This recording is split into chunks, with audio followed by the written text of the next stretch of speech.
All right, let's go ahead and continue on with a lecture. This time we're going to be talking about position of data. So we're going to be looking at sets of data, and we're going to talk about measures, ways to measure the position of a particular data point. So when I say position, really what we mean is we're talking about where that data point lies within the scope of the entire data set. So for example, let's say we're talking about exam scores and you have the high score in the class. There's a bunch of exam scores between 0% and 100%. Let's say you got 100%, you were at the top of the class. So you said, all right, for a measure of position for you and your test score, you'd be at the top right there. And that's a verbal way of describing where you lie within all of the data. So where your test score lies within all of the test scores. Let's say you got a 0, conversely. That'd be bad, right? But and so we'd say you're at the bottom. Well, maybe you happen to score right in the middle. Now, when I say in the middle, I don't necessarily mean 50%. I don't necessarily mean right in the middle of the high and the low. But really, when I say in the middle, maybe I mean something like what we've talked about with measures of central tendency. Maybe when I say middle, maybe I mean the average or the mean. Maybe I mean median. Maybe I'm talking about mid-range. So there's a couple different things that in the middle could mean. And so, but saying, hey, I am in the middle, that gives us some sense of where your test score falls in the scope of the entire class. You might also say, oh, I'm in the bottom third, right? So you could say, all right, I didn't do that well. I'm in the bottom third of the class, and that gives you some sense of where you lie, where your test score lies within the scope of the rest of the test scores. So how we're going to actually formally say this, because as we've seen here with especially these last two examples, these are pretty hand wavy. Saying in the middle or I'm in the bottom third, it doesn't exactly tell you where you are. So how we want to see exactly where we are is we're going to use a familiar word, and that word is percentile. So you've probably seen this before on standardized tests like the SAT or the ACT, but percentile, or sometimes referred to as a percent rank, it tells you how much of the data is below a particular value. So if you hear someone say, I was in the 87th percentile of the SAT, what that 87th percentile means, it means that of all the people that took the SAT, you scored higher than 87% of them. Conversely, 13% of them would have scored higher than you. You would have scored lower than 13% of them. So what we're saying here is, if we're looking at a percentile of a data value, so of your test score, that percent rank, that percentile, that 87, that tells you what percentage of the rest of the data you're above. So this is great because this exactly tells us where we are. Let's say that there were 100 people that took the SAT, and maybe at your school. So if there's 100 people that took the SAT and you knew that you were in the 87th percentile of your school, and of all those 100 people that took the SAT, you would know that you scored higher than 87% of your classmates. So 87 classmates if you have 100 classmates. So that gives us an exact measure of exactly where we are in the data set. So percentile is great, and this is really what we're going to be talking about for the rest of this lecture, pretty much. So we have a formula for this. The formula works. I always like to think about it in less in the scope of a formula and more in the scope of just reasoning it out. But the formula works, and let's go ahead and look at it. So let's say that you have a data set that has n values in it. So there's n data points. Maybe you took a test in a math class and there were 32 students. Well, n would be 32 because there were 32 test scores. If I am talking about a particular data point, so maybe your test score, for example, I'm going to call this X. I'm going to give it a name, just going to call it X. Then the percentile of X, the way we can figure this out is we can take the number of data values that are less than X. So the number of data values, the number of let's keep using this exam scores idea. The number of exam scores less than your exam score. And you divide that by the total number of exams that were taken. Well, this right here gives you a percentage of how many you're better than divided by how many there were. And so right there, this is your decimal. And then this multiplication by 100 is solely just to turn it into a percentage. So this multiplying by 100 isn't necessarily like a big part of the formula, but it's just turning it into the percentage. Really, the nitty gritty of it lies in here. And so we'll do an example here, and we'll actually kind of reason this. We'll reason out what the percentile is in an example, and I'll try not to use this formula, but then we'll see that with our reasoning, it basically just is this formula. So let's take a look here. Let's say we've got some test scores here, and just to do a quick count, we've got 1, 2, 3, 4, 5, 6, 7, 8, 9, 10 test scores. So that's good to write out. Say 10 test scores. And so what we've got here is we have this person who scored a 77, and we want to find their percentile. So what we're looking for, based on that definition of percentile, then we're trying to see how many data points this person who scored a 77 beat. So how many people did the 77 person beat? So what we probably should do is we should probably organize these. We should probably sort them. And I'm going to go ahead and do that right here. So we'll have 52, 64. Let me give myself some more space here. So 52, 64, 71, 75, 77, 83, 88, 90, 93, and then the high score 98. So when we're looking at this, we have this 77 right here, and we're saying, all right, for the definition of percentile, remember that the definition of percentile is the number of data value, the percentage of data values, the percentage of data values that are below that particular value. So if we look at this 77 and we say, all right, we want to know the percentage of data that is below that. Well, the percentage of data, or the number of data, or in particular, the data that is below that 77 is right there. It's those 4 numbers. There's 4 of them right there. And if you contrast that with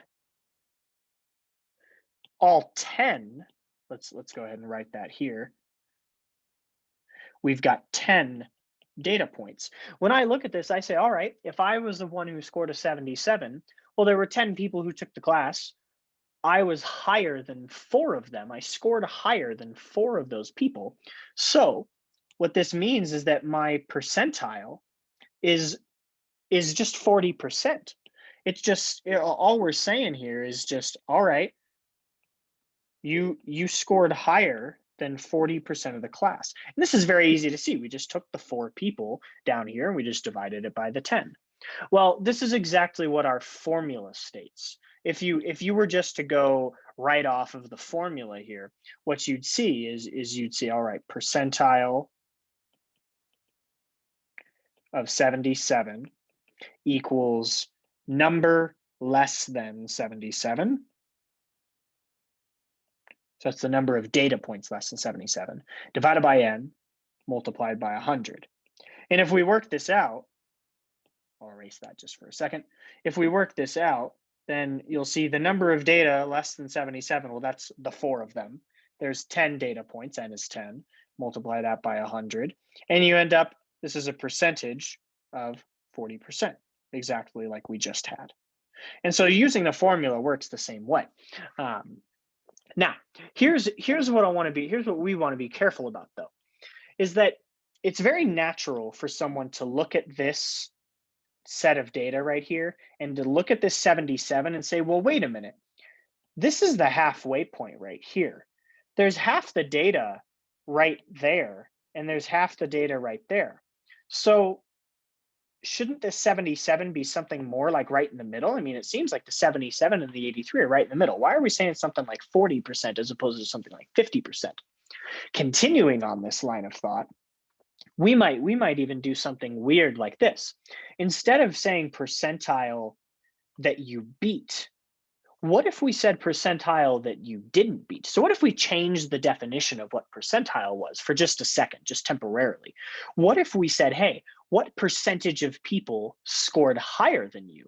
Well, the percentage of people that scored higher than you, it would be these 5 people divided by the 10. That's 50%. That's half. That's half of the class scored higher than you. So when we look at that 50% that beat you and the 40% that didn't beat you, this adds up to 90% of the class. If we have that 50% and the 40%, that adds up to 90% of the class. So where's the rest of that 10%? If half the class beat you and you beat 40% of the class, there has to be 10% left over. Well, what's happening here is that you are not included in the calculation of percentile.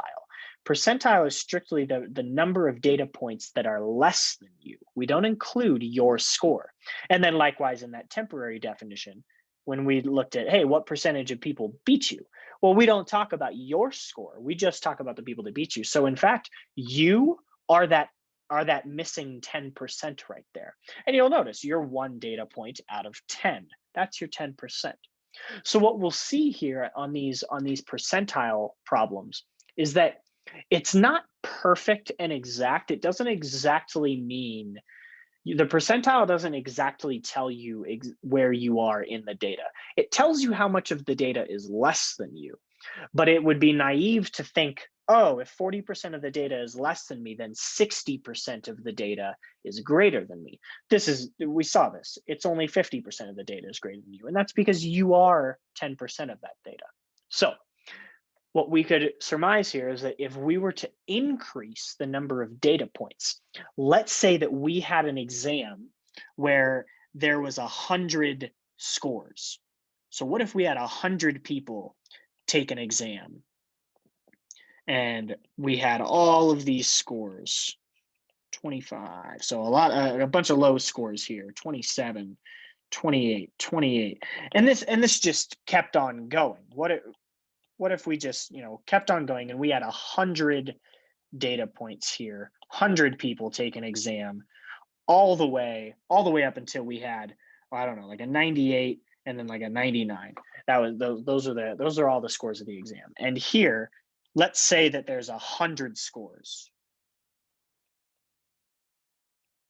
Well, if we want to know the percentile of this person who scored a 25, let's go ahead and write that out.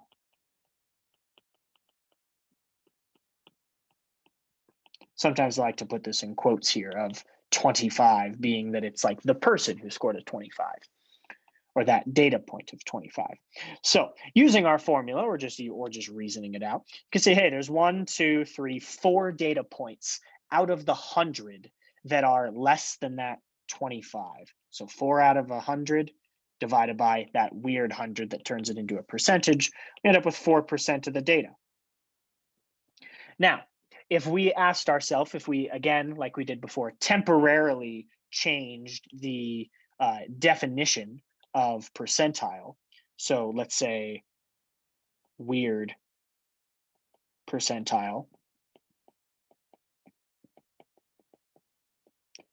of 25. So if we just temporarily change that definition, so we're talking about the percentage of people that scored higher than this score of 25. Well, in this range right here, in all of these, remember, there's 100 total here.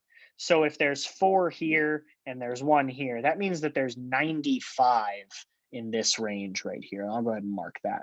So there's 95 right there. So the percentage of people that scored higher than this data point of 25 is 95 divided by the 100 scores, and then multiplied by that 100 to turn it into a percentage. And so exactly, again, like we're seeing, there's something missing here. We don't have 100% if we add these together. If we actually go ahead and we add these up, we obviously get 99%.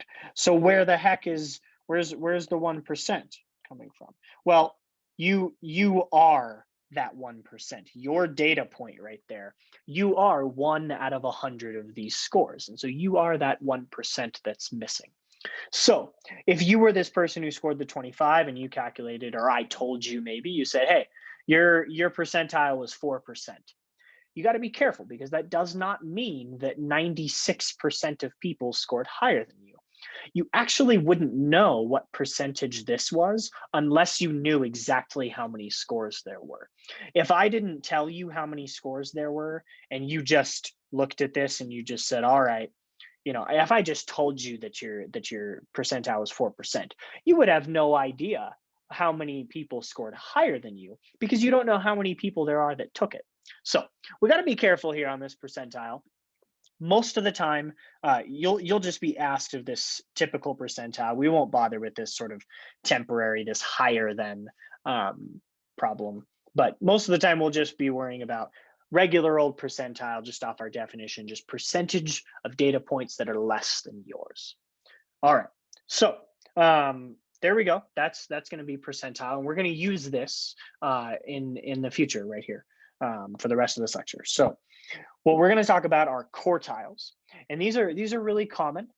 These are really common descriptors of where you are in a data set, and really all they are. This is kind of just a terms slide. This is just sort of a definition thing. The first quartile is the 25th percentile. They mean the exact same thing. There's no difference. It's just a different name. The second quartile is the 50th percentile. Same thing. No difference. And then the thid, that should say third. Let's cross that out, or let's just squeeze an R in there. So the third quartile is going to be the same as the 75th percentile. So if I told you that you were in the first quartile, then that means that you're in that bottom 25%. You're in that 25th percentile. You'll notice that for the second for the second quartile, you're in that 25 to 50th% range. That's saying that if you're in the second quartile, then you're in the 50th percentile, which means that well, at least or at best, 50% of the class was scored lower than you. Maybe you're not all the way up at the brim of that second quartile, but if you're in that second quartile, that's just saying that you're between that 25 and 50th percentile. And then so on and so forth, third quartile. Some people even say a fourth quartile, where they talk about the 75th to the 100th percentile. For us, what we're going to say when we use these terms, first, second, and third quartile, we're actually talking exactly about the 25th, 50th, and 70th percentiles, respectively.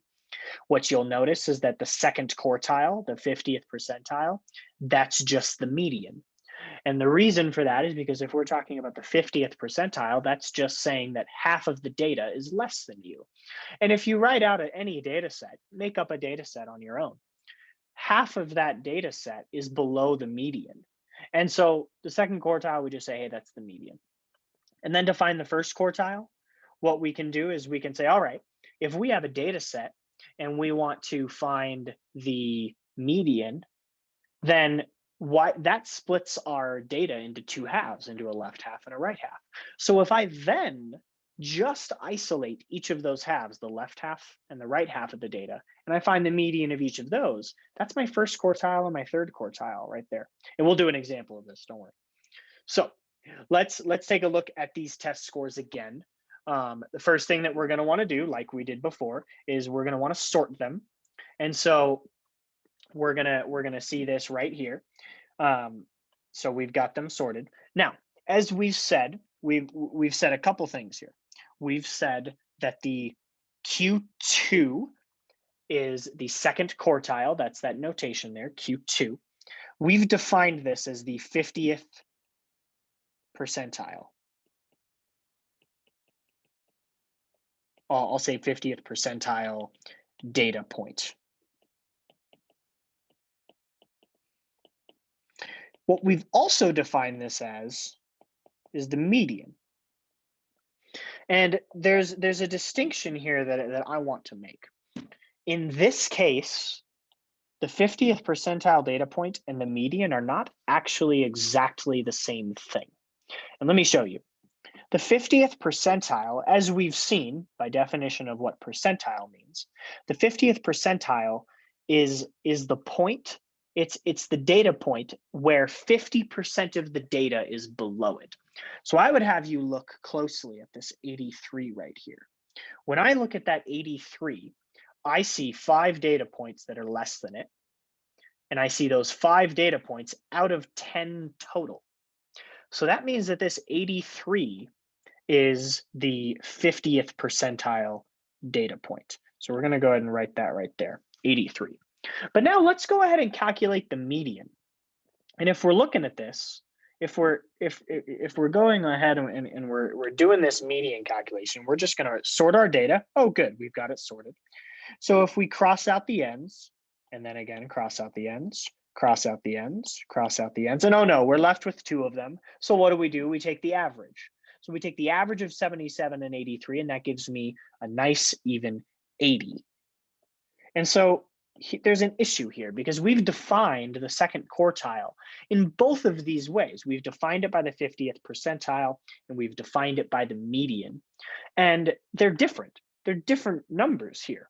So what's happening here, what's going on is exactly this issue that we saw before, where this data point, the 83, is not being counted when you worry about percentiles. You don't count yourself when you're dealing with percentiles. You're just looking at what's below you. And so there's sort of a disconnect here between exactly what these quartiles are. What I will say is more often than not, people just find the median and they just say that's Q2. They just say that's the second quartile. The reason for this is because let's say you had a very, very large data set. Maybe you have 692 data points.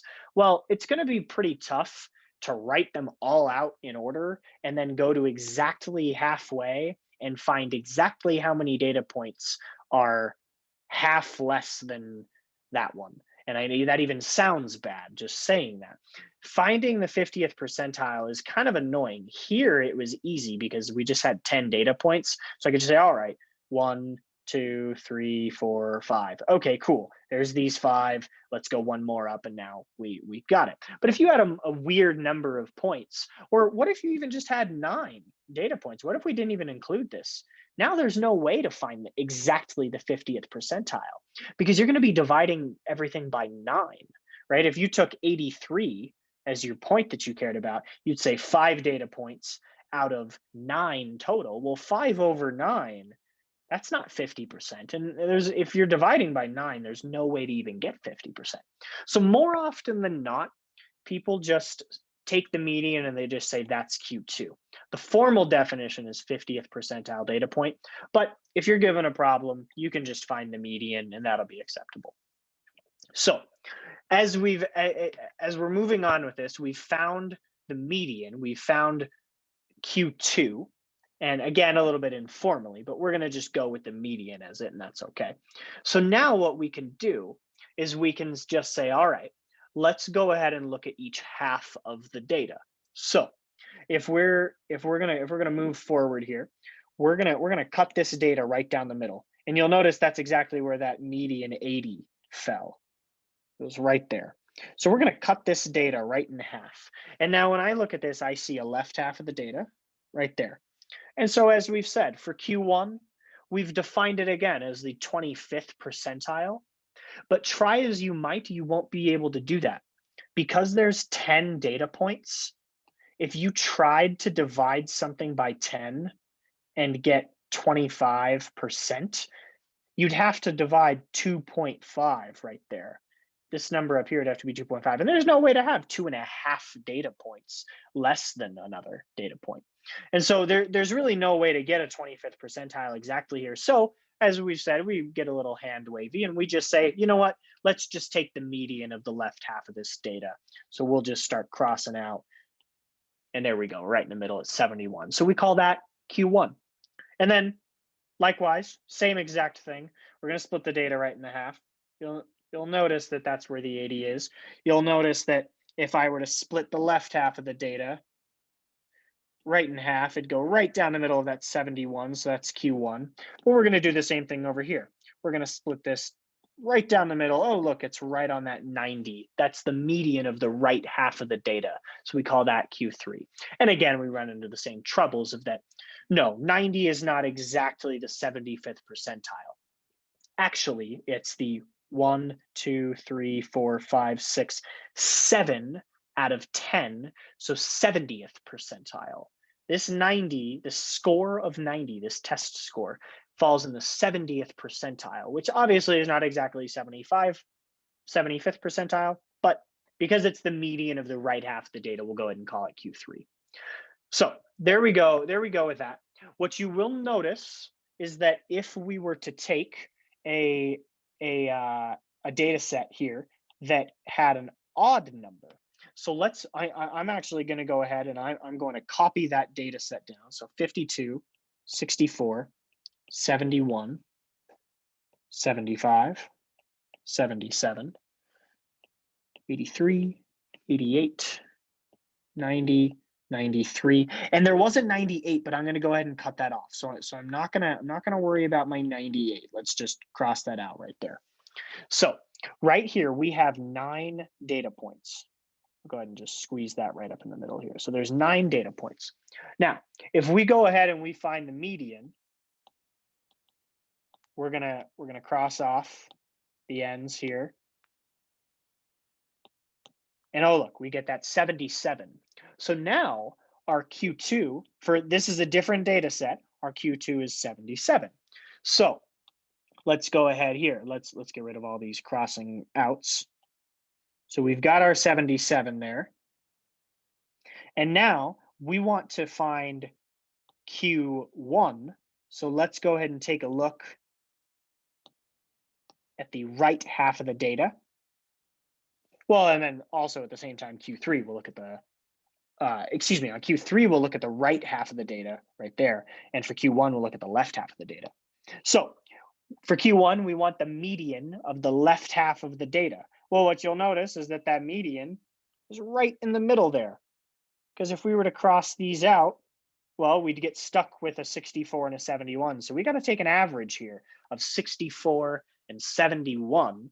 And if you take that average, you'll get 67.5. And so that's going to be my Q1 right there. And then same thing right in the middle here, we're going to have Q3 is equal to the average of 88, 90, 89. So if we have a different number of data set or data points in our set, either odd or even, it does slightly change our median calculations. But we've done this before. We've calculated medians. We know that we have to, do an average if we have 2 left over. So good example there. Just another one. Let's go ahead and wrap all of this up by talking about the interquartile range, and then we'll connect this to outliers. So the interquartile range, it's a very straightforward definition. It has a lot of uses, and the uses aren't really stated here yet. But the interquartile range, it's just the distance between the first and the third quartiles. So it's just Q3 minus Q1. You just subtract them, and that's the interquartile range. If we come back here to this example, we had a Q3 of 89 and a Q1 of 67.5. So if we wanted to calculate the IQR, the interquartile range, that would be Q3 minus Q1, which is equal to 89 minus 67.5, which is 21.5 right there. So this 21.5 would be our interquartile range for this past example that we just did. So interquartile range, why do we care about it? it's a very simple formula. It's very easy to find, but why do we care? Well, there's a number of reasons, but one of the most important is actually to find outliers in a data set. And you've probably heard that term outliers before. What an outlier of a data set is, it's just a data point that's so different than the rest of them. It's either really, really high or it's really, really low. Let me swing back to an example here where we had, yeah, let's go ahead and use this slide here. So we've got all these sorted data points here. I'm going to add a data point in. Let's say that someone scored 2 on this exam. So there was another person who scored a 2. When I look at all of these scores, I say, all right, I got all these scores here. Most of them are pretty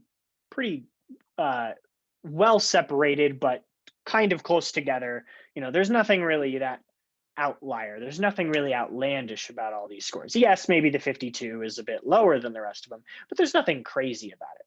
But if I had someone score a 2 and then the next highest was a 52, this person was what we'd call an outlier. And then likewise, maybe what if the test was out of 200 points and I had someone score like 178? Well, this would be an outlier as well because they scored so much higher than everybody else and even way higher than the next best person. So what we say as an outlier, we say that it's a data point that is just wildly different from the rest of the data points. You've got kind of this big cluster here, but then maybe you have a point that's a lot lower or a lot higher there. And so in that scenario, we want to actually be able to come up with a way to calculate outliers. Sometimes it's very easy to just look at your data and say, yeah, that person who scored a 2 on this exam, they're an outlier, because you could just look at it and tell. But there's actually a mathematical way to calculate it, and it has to do with the IQR. And so what we do, this is definitely a little weird, but let's go ahead and make a sort of number line here. So I'm going to make a vertical number line for our test scores. So we've got the high, we've got the low.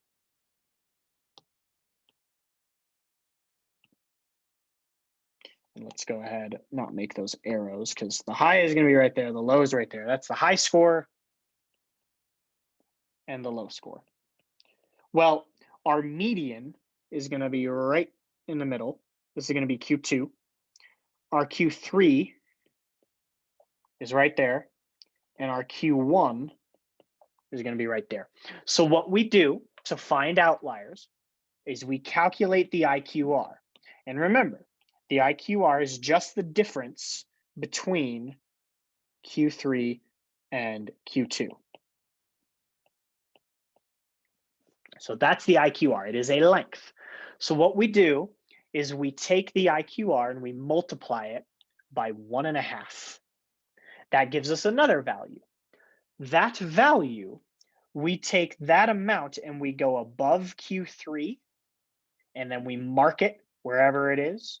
And then we take that 1.5 times IQR and we go below Q1 and we mark it. And those marks, wherever those marks end up, they might be right there. Ooh, let's do a different color. Those marks might be right there, and they might even be higher than that highest score. But wherever those marks lie, if there is someone who scored outside of those marks, that would indicate an outlier. So let me do this with an example here. So we'll come back here. Let's go ahead and copy this page. So let's take a look at these data points here. Great. So we've got this here.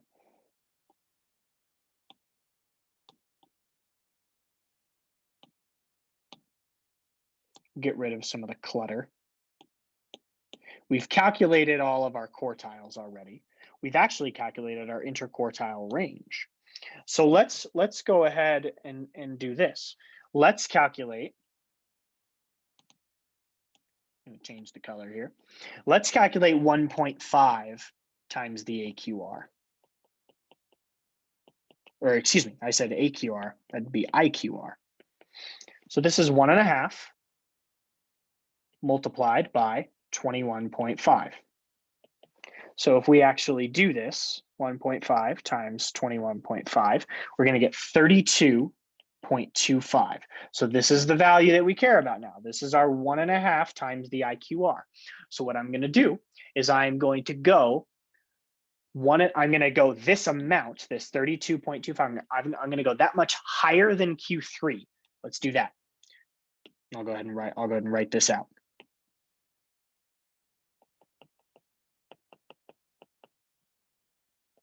Higher than Q3.